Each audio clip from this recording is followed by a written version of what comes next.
Hola, nosotros somos el equipo 5, están integrado por Andrés Uribe, Valeria Montelongo, Bernardo Portillo, Óscar Páez y Gerardo Salinas. Bueno, los objetivos de este reto fueron investigar y analizar diferentes fuentes de generación de energía, así como diseños de generadores para seleccionar el más adecuado para lograr nuestro reto. Se modeló el campo eléctrico y potencial de un capacitor de placas paralelas, además de estimar la energía almacenada en dicho capacitor, y estudiamos los circuitos en serie y en paralelo en celdas electrolíticas, así como los circuitos RC, que son resistencias y capacitores con LEDs. Bueno, nuestro reto consiste en diseñar un sistema eléctrico que sea más sustentable, más económico y viable para reducir el uso de combustibles fósiles que, como sabemos, contaminan mucho y son un recurso no renovable, entonces en algún punto se va a acabar. Para la creación de este dispositivo se pueden usar celdas electrolíticas o basarse en estas. Las celdas electrolíticas son dispositivos en las que ocurre una reacción química y así se genera electricidad. Para ello, entonces, tenemos que entender los compuestos de esta celda, como los electrodos, electrolitos, entre otros. Y pues para la primera etapa de este proyecto se realizó una investigación de los conceptos básicos, que son básicamente el voltaje o potencial, que es la diferencia de potencial entre dos puntos por unidad de carga eléctrica. El capacitor, que es un dispositivo que almacena la energía de cargas eléctricas en un campo eléctrico interno. El electrodo, que es básicamente un conductor de cualquier tipo de material que pasa corriente eléctrica de un medio a otro. Y el electrolito, que es una sustancia que una vez disuelta en un líquido, suelta iones y esto permite que pues pase la corriente a través de ella. ¿Qué es una celda electroquímica? Pues es un dispositivo que genera electricidad al producir una reacción química de redox, que es reducción y oxidación, y está constituida de dos medias celdas, cada una teniendo un electrodo sumergida en sus propias disoluciones y conectadas con un puente salino. Una media celda pierde electrones de su electrodo, que es básicamente la oxidación, que eso sucede en el anodo, y la otra celda pues gana estos electrones perdidos en una reacción de reducción, y eso sucede en el catodo. Y pues existen muchos medios naturales por los cuales generar celdas electroquímicas, como lo son las limones, las papas, manzanas y básicamente cualquier cosa que tenga algún ácido electrolítico. Y pues se realizaron estas simulaciones con celdas voltaicas en el simulador que se puede ver en pantalla, y como se puede ver en la imagen, pues fijamos las concentraciones de los electrolitos en 1 molar y elegimos que la disolución tenga el mismo catión que el metal del electrodo, y experimentamos con este simulador y cambiar el electrodo y el electrolito pues según la tabla que nos proporcionaron.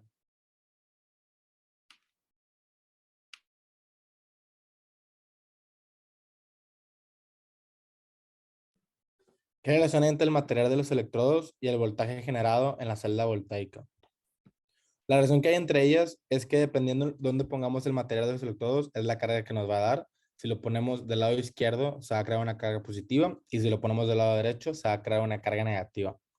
Esto también lo que se puede ver es que si tiene la misma electronidad, es la misma, nos existe una transferencia, y si son diferentes, nos generan corriente positiva o negativa.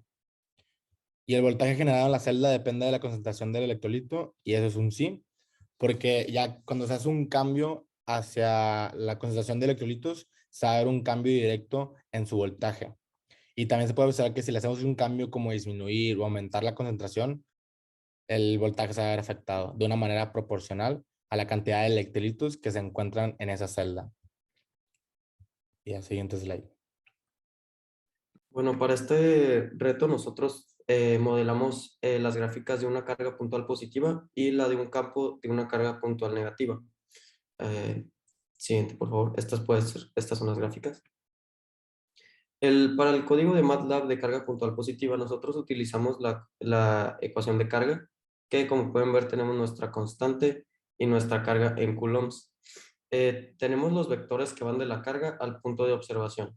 O sea, sacamos sus magnitudes, y con su ecuación para el campo, ya con las magnitudes de los vectores de carga, podemos visualizar la carga en el espacio con su respectivo campo y pues sus cargas. Y para esto utilizamos matrices y el comando meshFit para ayudarnos a realizar estos cálculos y el comando quiver para generar nuestra gráfica. No decidimos incluir los arreglos de la gráfica porque pues no son tan importantes por el momento. Como pueden ver, es lo mismo, pero para una carga puntual negativa. Básicamente consiste en lo mismo, pero pues, pues para una carga puntual negativa. Físicamente, ¿cómo se interpretan las gráficas? Las gráficas demuestran cómo es la radiación de las cargas, siendo hacia afuera la de una positiva y hacia adentro la de una negativa. También se observa una interacción entre la carga positiva y una negativa, y a partir de esto podemos ver el flujo del campo eléctrico. Y se dirige hacia dichas cargas, es decir, pues se atraen o se repelen. En el campo de la carga puntual positiva podemos ver que, como son del mismo signo, se repelen, lo cual causa un campo eléctrico hacia afuera. Y por el otro lado, en la carga puntual negativa, podemos ver que las cargas se atraen y causan un campo eléctrico hacia adentro. Y estas son las gráficas de un campo eléctrico dipolar que también modelamos durante este reto. El código de MATLAB es similar al de las cargas puntuales, pero lo que cambia son los campos. Y también los cálculos que utilizamos. Utilizamos el comando streamSlice para ver las líneas del campo, que eso es lo que queríamos durante este experimento, para ver la modelación del campo de estas cargas. Y utilizamos pues las ecuaciones de campo. Y sería todo. Físicamente, ¿cómo se interpretan esas dos gráficas que acabamos de ver? Pues al ser un campo dipolar podemos ver cómo el campo eléctrico se dirige hacia las cargas, mostrando que se están atrayendo el uno hacia el otro.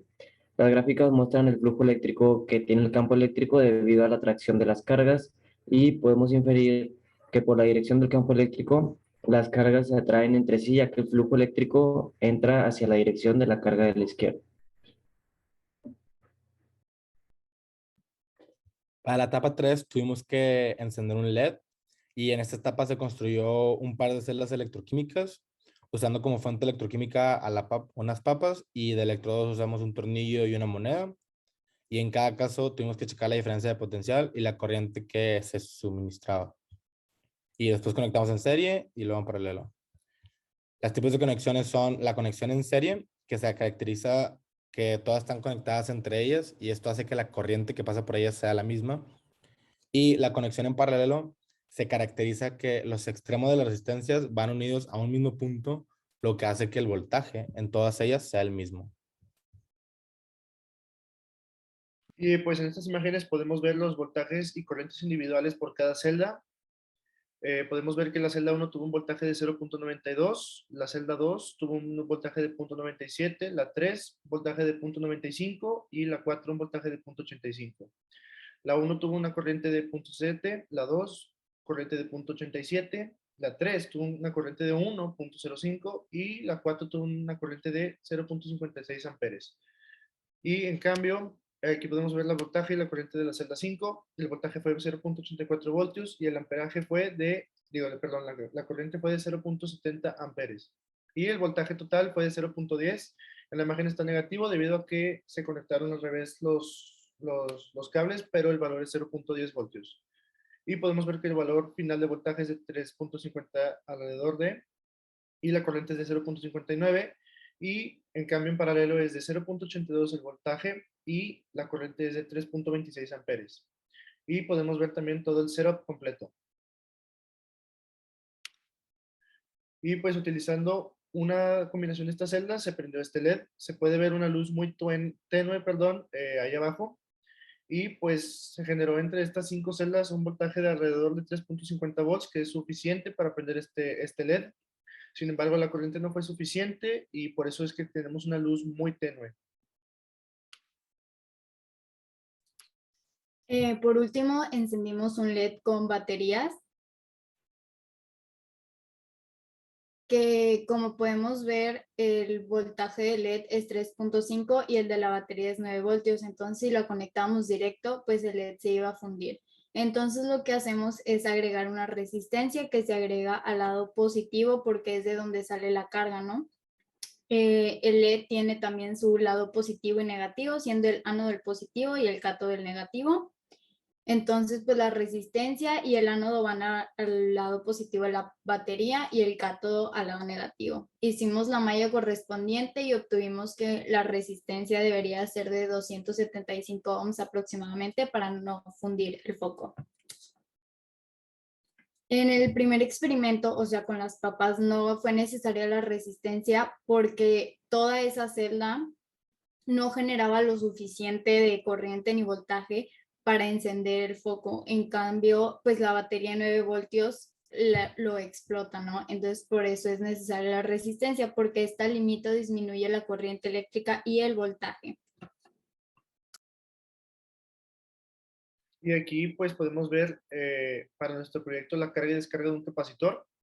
Y podemos ver en esta imagen el proceso de carga. Ahí es un switch abierto y podemos ver que el capacitor está en un total de 1.31 cuando se desconectó el switch. Y a la derecha está un switch cerrado de este capacitor. Y a continuación podemos ver los videos de tracker. Ok. Para este reto nosotros implementamos el uso de tracker para ir seguir pues el seguimiento del voltaje con respecto al tiempo.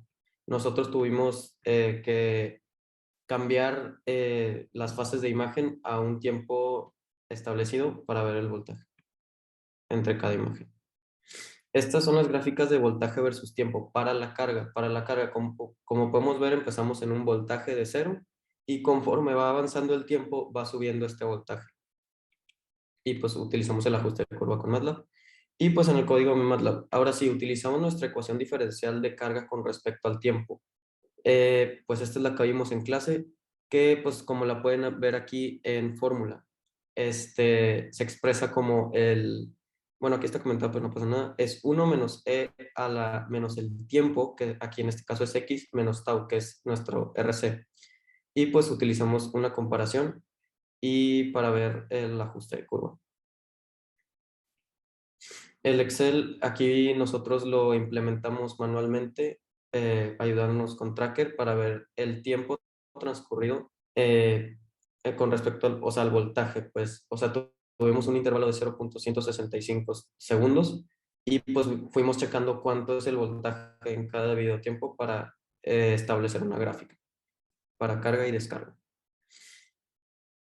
Aquí podemos ver el circuito de descarga. La imagen es similar a la anterior, de hecho es la misma, pero como se utilizó el mismo circuito con la resistencia y el LED, pues no fue preciso cambiar esta imagen y podemos ver que la resistencia es de 1 kilo ohm.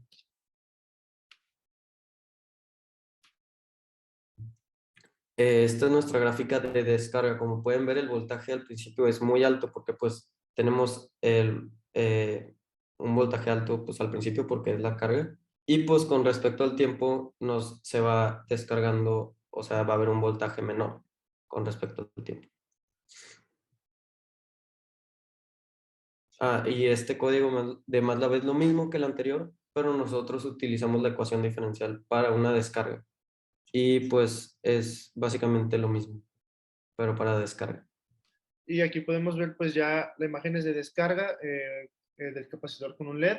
Podemos ver ahí abajo la imagen de todo el setup de las 4 celdas con la resistencia de 1 kilo ohm y un LED. El switch está abierto. Una vez conectado el switch y cerrado, pues podemos ver que se obtuvo un brillo no muy intenso, pero fue lo suficientemente visible. ¿Cómo se compara el tiempo de carga con el tiempo de descarga? Pues como pudimos observar en los valores obtenidos de tau, el tiempo de descarga es mucho menor que el tiempo de carga de un capacitor y en esta respectiva conexión en serie. Teóricamente esto es correcto y quiere decir que en efecto el capacitor se descarga mucho más rápido de lo que se carga. ¿Cómo podríamos hacer para que el LED dure más tiempo con un brillo intenso?